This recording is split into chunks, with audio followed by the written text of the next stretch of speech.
From the great halls of their house, there are assembled three who hope to one day be the world's greatest driving heroes. Created from the cosmic legends of the universe comes our team captain, the Vision, Bill Fisher. Their soon-to-be Wonder Woman, Vicki Fisher. Our Captain Marvel and head flight trainee, Jennifer Skripchuk. And our Batman, the master of tools, gadgets, and all things mechanical, our mild-mannered soon-to-be billionaire, Alan Danvers. Their mission, to fight injustice, share what is right and wrong, to get you out of your house and come out racing with them, and serve all mankind. They are the Garage Heroes in Training Team.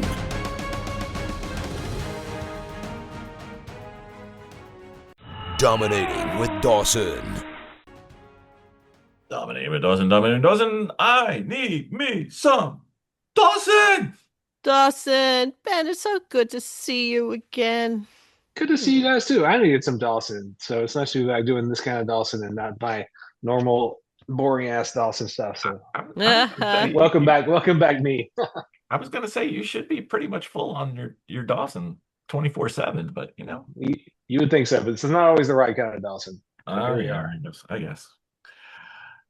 So, Mr. Dawson, we have often complained about this. We have often talked about this, but it has come to my attention that some people don't understand what we're talking about. And since we are the 101 podcast of racing, and we often cover jargon, I thought we'd get into a topic that we've talked about and get a little more granular, perhaps even more deep. Okay. The topic that we have is flat spots, specifically flat spots on tires as a generic. How do they get there? What are they? What to do about them? What to not do about them? How they mess you up, both performance-wise and price-wise, things like that. So, Ben, gotcha. Well, as the premier motorsports podcast, not just in the nation, but probably in the world, this is something that we should talk about, don't you think? I believe we owe it to them. As the premier voice on this topic, I think it's important that we weigh in here. What do you think? It's the least we could do. We have to make sure they get their money's worth. And I really must say, everybody will do it at least once. Yes, I agree, and I think we're beholden to the community and let them know how we feel about flat spots. I think it's our duty. It's gonna be my honor. I'm excited. Here we go. Flat spotting a tire. We're not talking anti-save the tatas. We're not talking anything like that. We're talking tires. Yes, flat. So flat spotting a tire. It happens when you have locked up your brakes and that tire stops spinning. When your brakes are on, when your brakes are in the fully on position or braking hard, your tires should still be rotating. You're not trying to lock the tires up. You're trying to have them rotate, but you want the rotation to slow quickly. Does that make sense? We want to quickly slow the rotation. But not stop. Right. But if you stop that wheel with too much brake pressure, all of a sudden the wheel, instead of quickly decreasing its rotation, it's just going to slide along, which doesn't really slow you down, and it destroys the tires. So what happens when you lock up that wheel and make it stop instead of slowly rolling to a stop is that you just slide the tire along, and the tire stays in one position. It keeps sliding in that one spot, and that spot that's held down to the track by the non-rotating tire ends up being your flat spot. You just ground a bunch of, like a square patch of rubber off in one spot on a round tire. So now you've ended up with a flat spot, which you may even notice by hearing that corner go thump, thump, thump, thump, or you may just feel it by just next time you go try to use your brakes in a normal way, they'll lock up even easier, because once you've made that flat spot, even when the tire is trying to slowly decrease its rotation under normal braking, it's more likely to catch that flat spot onto the flat ground and lock up even quicker. So you flat spotted a tire, that's what happens. The tire has a flat place in it. When you take the tire off to look at it, you can usually roll it along the ground, and once you've made a full rotation of the tire, you're like, there's my flat spot. Yep. There are varying degrees of flat spot, all the way from grinding your wheel and tire all the way down to the rim to just a little hop, skip, and a jump. Does that make sense? Yep. You can see chords if you do it really good. Yeah. And the fragrance that comes off a tire that's been flat spotted Sure. And we to love it. We love the everybody fragrance. around you that We is love the driving. we love the fragrance. We love it. It's not pretty. Mm, It is not. no. So that is what they do, and you got a little bit into how they affect your performance. Yep. What about ways to avoid it? Well, as the premier voice in the sport, I think best way to avoid it is to race or track a car that has ABS. Yes. Boom. There you go. That's your easiest way to avoid it because the car with Solved. ABS, the car with ABS or anti-lock braking system is going to keep that tire from locking up. It's going to kind of mechanically and then electronically pattern your pedal to slow down rather than letting you just hold the same amount of pressure down. So it's going to interrupt your brake pedal pressure to make you not lock your tire up. So that's the best way. The other way is just kind of trial and error. Like, oops, was that too much brake pressure? Yes, it was, and now I've ruined the tire. That's been my experience, and we've done that with going from one brake pad to another on a car. Like we put ST43s on the Miata for the first time. Everybody was standing that thing on the nose, and we trashed a whole set of fronts. Like everybody trying to get used to the ST43s and the Miata, but the payoff was once we got it, we were a lot better on the brakes. So Yeah. sometimes it's a part of the learning process to over exceed your braking grip and lock the tires up, but sometimes right across that lawn of locking the tires up is a gain in speed. So. Yeah. Mhm. One thing, I've had the same issue when I was teaching somebody else how to drive a stick. You got to realize that the brake is not a unidirectional operation. You don't just go down and then back up. You can come off the brake a little bit. If you lock the tires, come off the brake just a little bit, just a tiny Yeah. And the same thing with the clutch. If the car starts to stall, don't keep coming off the clutch. You can push the clutch back down just a little bit and not stall your car. But it's a feel thing. And the thing that makes it complicated is you're trying to do things as quick as you can, as fast as you can to get around the track as quick as you can. But Right. to add to the level of complexity, if the car is loaded unevenly, front to back, side to side, you can actually lock one tire, not just two tires, not by the axle, but a corner. That's a And fact. that's harder to deal with. But the key is practice. Just you got to get used to it, and you're going to go through some tires. Yeah. It's always good to have extra sets. So now that I've flat spotted a tire, Mm-hmm. can the premier motorsports podcast in the universe tell me what to do with that tire? Is there any way to still extract any value out of a tire with a flat spot? Well, I mean, one of my favorite Lemons penalties is to give them a tire and have them sand it to where it's smooth. I want the tire to be uniform and come back when they're done. Oh man, that's diabolical. I was thinking more along the lines Oh, of that's not what you're looking for, Matt?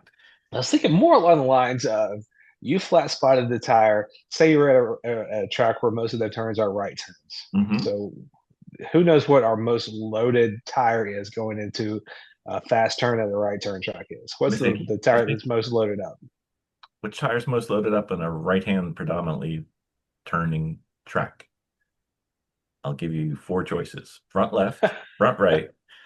Okay, hold on. Let me think because I don't really think about the physics of it. You're turning right.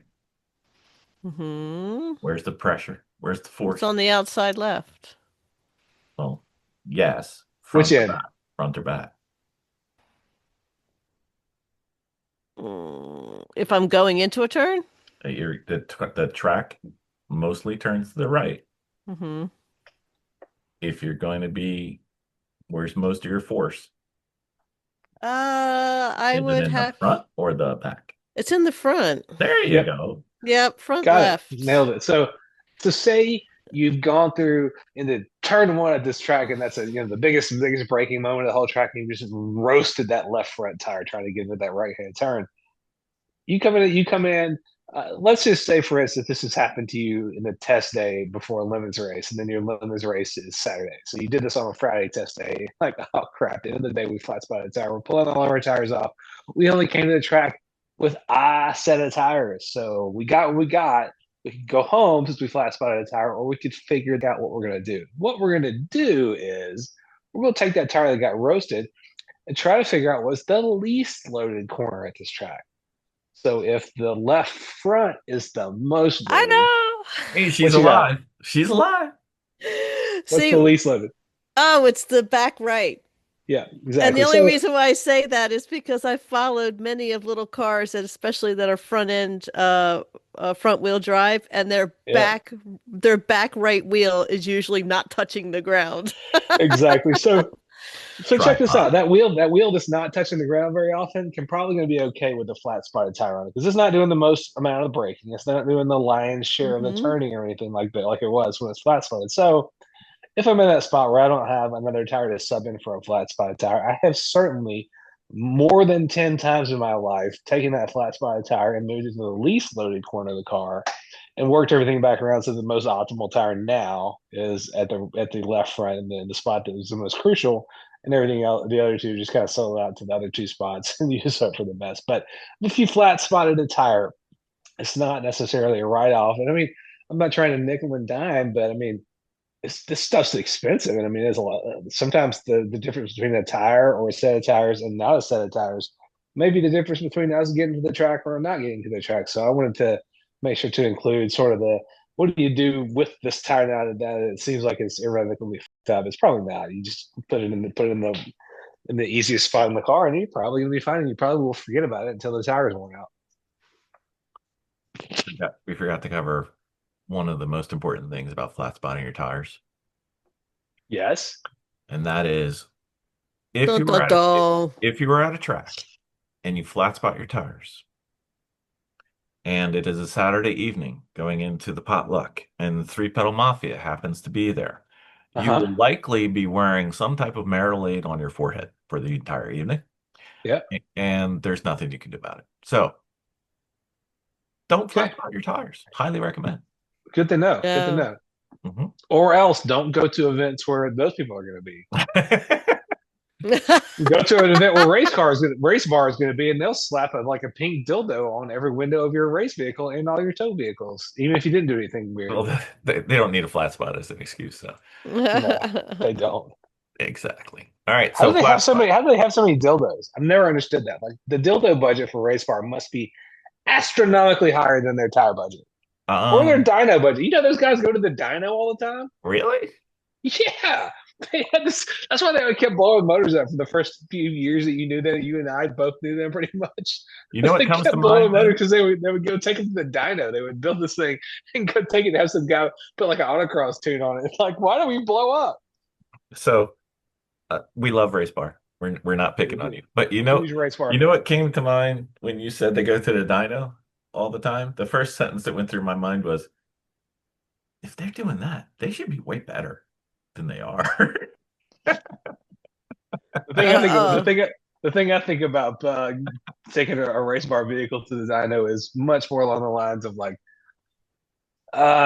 lipstick on a pig, something like Yeah, that. yeah, there's that. Yeah. How Polishing the many tire. cars have you done on the dyno that have a literally working bar in the back? You know? But the times I've driven their cars after having that treatment, and before like blowing up, motor felt great. Yeah, I'm sure it did. Uh-oh. Made to do Great, 60-second pulls, not great, 24 great hour feeling race. motor. Feel really good. Yeah, that's like the old joke. Like, when does the motor have the most power? Right before it blows up. That's absolutely the truth. Is my experience. Everything's all It was loosey so goosey, good. He ready was to working rock. so good. Boom. Yep. Boom. Yep. So, Ben, just to make Yes. sure, because I'm anticipating listener questions, so we're trying to answer them even before they listen. Wow. Uh, Proactive. Can you fix a flat spotted tire once you've done it? Can you drive can you flat spot it all the way around and get it nice and circular? No, yeah, I don't think. I mean, there are some laid processes you can do to a race tire. Like when I was racing cars, for instance, people were using lathes to cut down a lot of material off the tire to make it a less rotating mass. But in the instance of trying to use a lathe to fix a big defect like a flat spot, I wouldn't try that. I mean, it's But too, nothing by driving. nothing by driving, and nothing. I would imagine I wouldn't try to take a flat spot to a lathe or anything to try to fix it. You pretty much got what you got. The best thing to do is to learn to not lock your brakes up. Mm-hmm. I forgot also, one of the ways that back in the day when we had our Miata that had no ABS, it was kind of the stripper model that, I don't mean stripper like people would take their clothes off. It was the kind of model that didn't have any extras. You mean Like the ballet? it didn't have cruise control. It didn't have ABS. Didn't have anything. So that was the Miata we had. It was also light. It was a little bit lighter than the car that would have had all that stuff in there. So we were happy to have that car, but also it was really easy to lock up the brakes in that the pretty lightweight Miata. So one of the ways I learned to tell if I've been locking up the brakes in a car is you glance out the mirrors and you see tons of white smoke come off the back of your vehicle. Yeah, that's not a Like, good oh, thing. I'm locking the tires up. Maybe I should start pumping these brakes a little bit. Like get out of the fact that I'm locking the tires up. So I'll always be watching your mirrors anyway. But if you're like, hey, wow, I feel like I'm sliding and not flowing down, maybe glance out the mirror and see if there's a huge plume of white smoke coming off of your locked up tire. Yeah, maybe one thing we could add, though, you talked about it a little bit, but I want to make sure everybody's aware.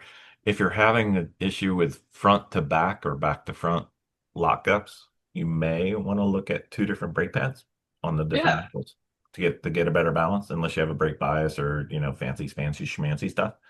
But that's an easy knob because we drive well, until we run out, we have a stock of ST43s, but they're apparently going away. And but we use a different pad on the back to balance out the braking performance front to back on our Civic. And we do it on almost the same thing on our Miata. We have two different ways of doing it there. So, but Yeah, that's something to pretty look at. common. Yeah, that's a good point, Bill. It's pretty common to try to balance out your braking compounds, your brake pad compounds.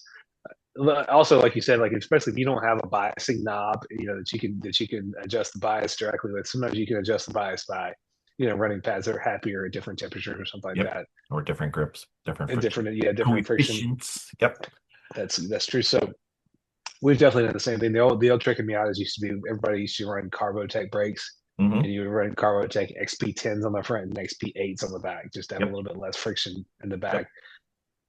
Yep. I like our version of that with the ST43s when we had our E30 was to run ST43s up front, and just because the pricing was messed up on the E30 rears, those tiny little pucks that E30s have on their rear were more than the fronts in the ST43s, but for some reason, in the same the same manufacturer makes Porterfield and Ray Bestis, the Porterfield R4Es were less. And it just turns out, so we got those, and it turned out they wore exactly evenly with the fronts because of the different friction. And we would literally get like 40 to 50 race hours out of a set of both of those front and rear, and they would wear exactly even, and the car's really balanced. So there's a lot of value in trying to find compounds that work well for your vehicle. Yep. And while we're here, we need to have a moment of silence. The ST40. Pour it out. I mean, it's the ST43s. Anybody who likes Stop Tech, that's gone now too, right? Yep. Stop Tech is gone. Ray Bestis. Yep. Porterfield. Porterfield's still there, I think. No, I think Porterfield and Ray Bestis, I thought were the same company. I guess maybe I think they're still there. I got to call Wendy if that's true. Porterfield's also great brakes. So if Ray Bestis is gone, Porterfield might be a good direction to turn in. Mm-hmm. Yeah, we're gonna have to make. We might have to have Wendy have a repeat. Even a short episode like what?